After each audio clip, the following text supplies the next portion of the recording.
Do it. Yeah, thank you. I'll be brief. The paper kind of talks through two areas. Firstly, some kind of highlights from the past year, and then our plans for the year ahead. I won't go through all in detail, but just to pull out three key achievements over the past 12 months. Colleagues will recall that as part of the mental health recovery mission, we're aiming to support 250,000 wellbeing champions in London, and I'm really pleased to say that we're over halfway in terms of that piece of work, that having supported 140,000 Londoners to access training through the recovery mission. Second thing I wanted to draw out, we've recently delivered year 4 of our Right to Thrive initiative, which is particularly seeking to support grassroots organisations to develop projects to support their mental health and wellbeing. We've now supported 43 grant projects and done a 4-year evaluation of that programme. We're having an event on the 23rd of May at Toynbee Hall, which I'll make sure London Helper members are invited to share that evaluation and the impact that programme's had. The third thing I just want to draw out from the previous year is that we've now launched the expanded real-time surveillance system to include data on attempted suicides and self-harm in emergency departments. This is a whole new data set for London, really great opportunity to work with a variety of partners to really understand trends in self-harm and support people who are at risk of suicide.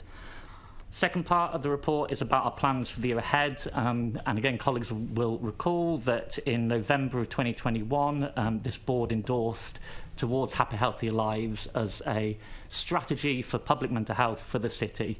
What we've been doing over the past few months through the Thrive London Advisory Group is reviewing that strategy to bring it in line with strategic and policy development since publication, and to reflect some of the newer insights we have around the mental health of Londoners and issues that are affecting people's mental health. And following that review, we've developed some new strategic focus to Thrive London, and Kaya, Jackie and myself had an opportunity to discuss these with Tom and Natan in February, and I also presented them to the leaders group in March. And I won't go through in detail again because of time, but what I really just wanted to stress is the overarching strategic focus we're seeking to take this year on health equity, prevention and mental health and all policies. Given the kind of challenging circumstances that we find ourselves in, that Londoners find themselves in, we think it's really important that we do more to try and close some of the disparities that people are experiencing, that we try and prevent issues from worsening, and that we try and address those wider determinants that are affecting people's mental health. So that's kind of the overarching strategic focus we're seeking to take through Thrive London this year. And that's it. Thank you for your time. That's cracking, Dan. Thanks a lot. Any questions or comments in relation to John? It was just hi Dan, thanks for stepping in. Regarding your ambition to do once for London type work, I know there's a real move now, quite sensibly, to change all the IAP, the therapy nomenclature to everyone's going to be just their borough and talking therapies. And it's whether that Thrive can play a role to kind of signpost Londoners for NHS talking therapies. Because at the moment it's a very confused kind of patchwork of provision, and Thrive being a London-wide organisation could perhaps do that. And secondly, I saw in your strategy very little mention of children and young people. Previously you've done some work in that area. Can you explain how you're going to relate to that population? Sure. So on your first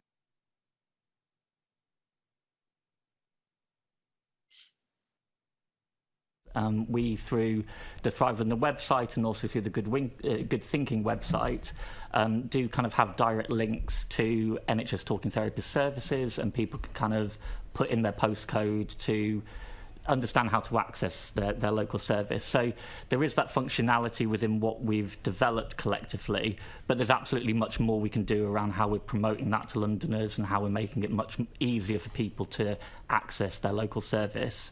On the second point, we have I suppose the absence of CYP is, it's definitely true. And I guess the reason for this at this point in time is that there's a number of pieces of work that are happening which will set the kind of direction for CYP, our children and young people's work, over the next year. So we did host some webinars in partnership with the GLA and Department for Education to try and increase uptake of the mental health lead grant, and these seem to be quite successful, so we're planning to do more of these this year. And then the other thing I'd mention is we are supporting the relaunch of the Healthy Early Years and Healthy Schools programme, and that work hasn't completed yet. So I think once we've kind of finished that piece of work, we'll be able to say a lot more about our plans for children and young people's mental health. Okay, thanks, Dan. Let's Kevin, please.